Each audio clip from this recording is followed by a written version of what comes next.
This chapter recounts incidents of violence and domestic abuse.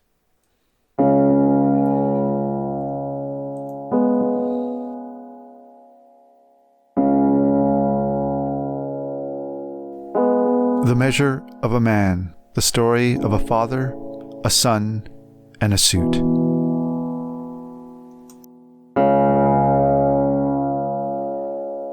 Late afternoon, summer of 1977. A woman called the police. She could not find her 8-year-old son. It had been hours since she had last seen him. Her family was new to the neighborhood. Her husband had been promoted at work, and with the extra income, they had bought a house in the suburbs. She called all the neighbors that she knew, spoke with all the children her son had befriended. No one had seen him since lunchtime. The police told her not to worry. They instructed her to call if he had not returned by dusk. She couldn't wait. She instructed her eldest daughter to organize a search party.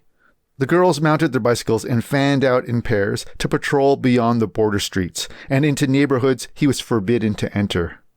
The kid posse rode out past the elementary school 6 blocks away and picked their way through the wooded lot between the highway and the arterial boulevard beside the river, where the boy had started to build forts. The woman feared he would be found in a pond, drowned among the wet garbage, condoms, and bulrushes. For hours, the children rang their bicycle bells and honked their horns, calling out the boy's name, but no answer came. The eldest daughter returned home with the bad news that he was still missing. Out of desperation, the woman decided to search every cupboard in the house. Perhaps he had accidentally poisoned himself. Perhaps he was playing a game of hide and seek, and for that he would earn a hard spanking. She looked under the kitchen and bathroom sinks. She opened the long wall of cabinets in the basement, where the family kept toys, sporting equipment, and old clothes. The boy would often climb into one of those cabinets with a flashlight and read comic books. But he was not there. Finally, she went through all the bedroom closets again. The last one was in the master bedroom. Inside, she found him asleep. He had drawn the laundry over himself for warmth. He was naked except for 3 articles of clothing.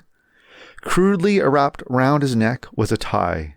Half pulled up his legs were a pair of black sheer nylons, and over his bare torso he had slipped on a blue double-breasted coat. My father set me down at the foot of the bed. He said, "What does one need to live?"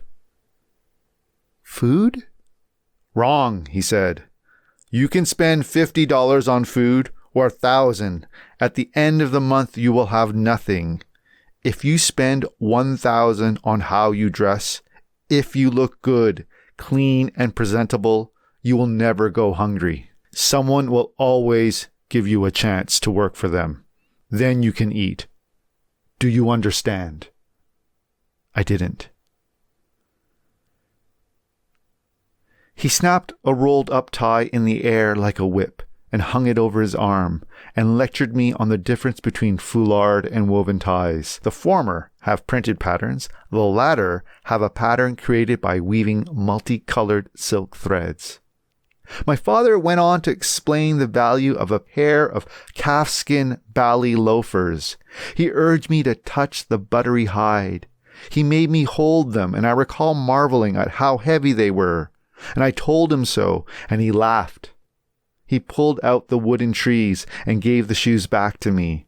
They were as light as they were soft. Then my father dressed me in one of his suits and cinched a belt around me so the pants stayed up. I clomped around in the loafers. In life, there are always style lessons to be learned. I would learn how to roll the sleeves of a dress shirt to the elbows in such a way that the edge of the cuff still showed, and how to wear a belt with the buckle off to the side, more dashing than wearing it dead center. But my father's lessons that followed would no longer be about clothes. It had been a year of change. My father was now general manager, and the Kontiki was his ship to captain. I started grade 3 at a new school. I met Paquito. He became my best and lifelong friend, and we discovered we both went home to lunch instead of brown bagging it in the basement cafeteria. From then on, we did everything together, walked to and from school, played board games, climbed trees, read and drew comic books. He lived across the street, and his bedroom window was opposite mine, and we talked constantly about how we should draw a string across the road so we could speak to each other through tin cans. It never occurred to us to use the phone. With Paquito, my life opened up beyond my family for the first time. A larger world came into existence. Maybe that's why I didn't notice how my father had begun to change. It was at this time our family established its nocturnal routine. My father had always worked late, but now he no longer came home for a regular supper. Instead, he came home at midnight, then 1 a.m., then 3 a.m., and there were nights he wouldn't come home at all. Inexplicably, to me at least, my father started to sleep in the car.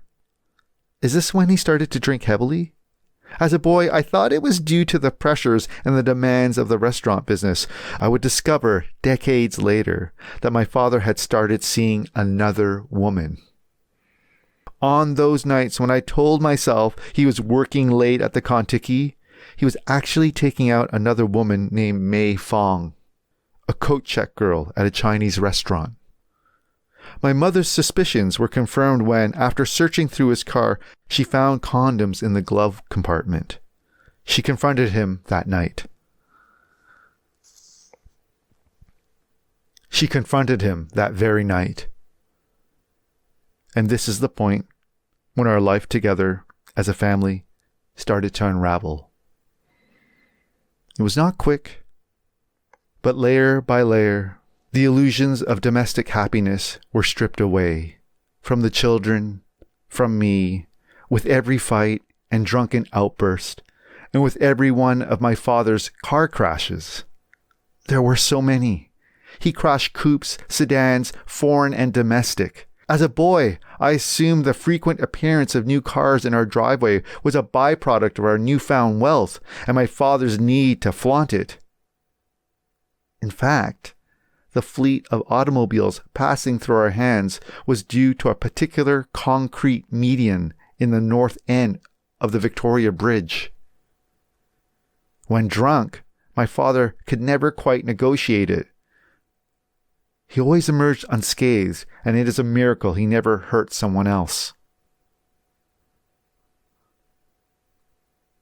If I had to pinpoint the beginning of the end, it came in my sleep, and through its thickness, I heard and felt things smashing and banging. I woke up. It was not a nightmare. The noises were coming from down the hall. I heard whimpering and crying that escalated to screaming. Thought a burglar had broken into our home. Someone was hurting my mother. I grabbed a pencil for a weapon and stuck my head out the door. The hall was dark, but the lights were on in the kitchen. I could see my mother in the full light. In silhouette, I saw my father picking up dishes and throwing them, and they were striking the wall right next to my mother's head. The dishes were porcelain. I recall thinking how much they resembled snowballs. On impact, they sprayed my mother with fine white shards as they exploded. When he ran out of dishes, my father started to throw pomegranates, my mother's favorite fruit. They left gory red stains and splatters of black seeds on the walls, and when he had nothing left to throw, my father enveloped her in his arms.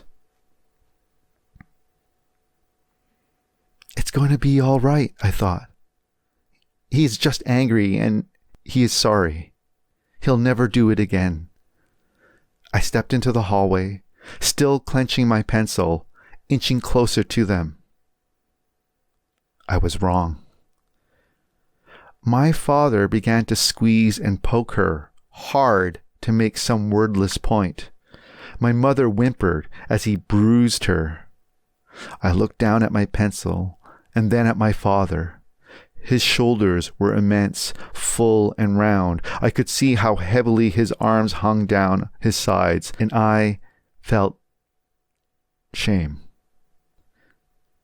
There was nothing I could do.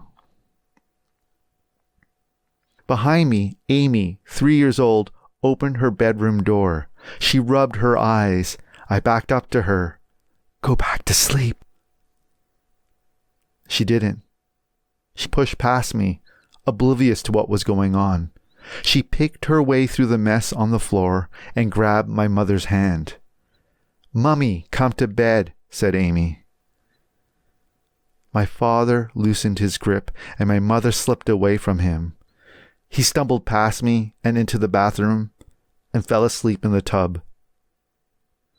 Alone in the kitchen, I went to the counter and I opened the utensil drawer and I pulled out a knife and I took it to bed with me. It was for spreading butter. When I woke up in the morning, my mother was gone. My father spent the next few days with us, making breakfast, lunch, and dinner. We ate pancakes, French toast, takeout pizza. He acted as if we were on vacation.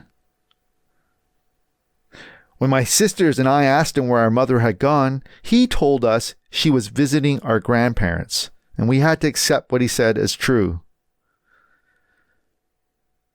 To do otherwise would be to surrender once again to the terror of the night. It was better to pretend his attention, his attempts to step into our mother's place, were a prank that would end soon enough. Whether we believed him or not was beside the point. It was my first experience of powerlessness. My mother returned 3 days later. There were no discussions, no explanations, no family meeting. My parents acted as if nothing had happened. Everything went back to normal. And as an 8-year-old, you want nothing more than for things in your family to be normal. I said nothing.